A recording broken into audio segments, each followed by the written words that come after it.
deal with the diversity leadership challenges. So given that I only have an hour in this training, I've broken it down to 3 things that we're going to do today. So how to overcome barriers and start building bridges. Number 1, we're going to look at understanding unconscious bias, emotions, and groupthink, and then figure out ways to deal with that.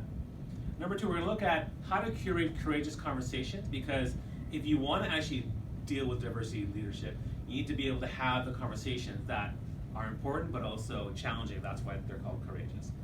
And then the third concept I want to throw in is the idea of failing forward as a leader.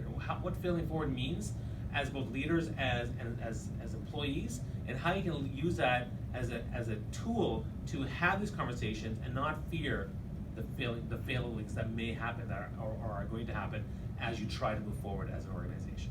So that's how we're going to do it. We're going to break it down to 3 things.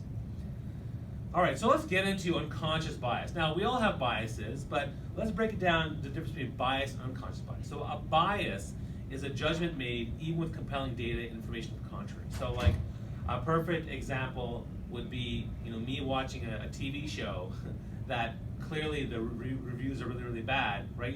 I watch movies, for example. Let's say there's a movie that has terrible, terrible reviews, but because it has someone that I like, I'm going to go see it. That's my bias. I don't care what they said. I don't care if they don't like it. I'm going, right? No problem. So what? It was like the throw mama from the train. I'm going to go see that movie.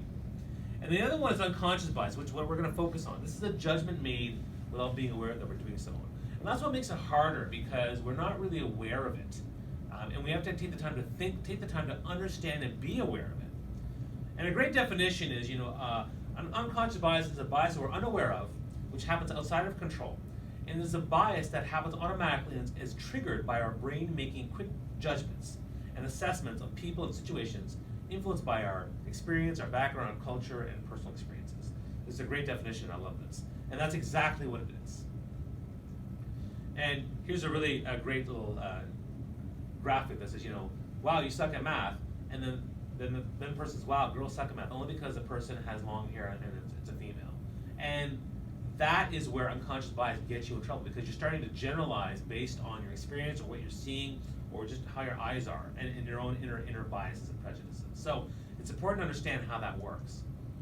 Now let me give you a perfect example here, okay? So you look at the first person, this older gentleman with the tattoos. Now, what kind of biases might you have against that person? Like for me, we all have biases. So I'll say right away, I'm not a big fan of tattoos.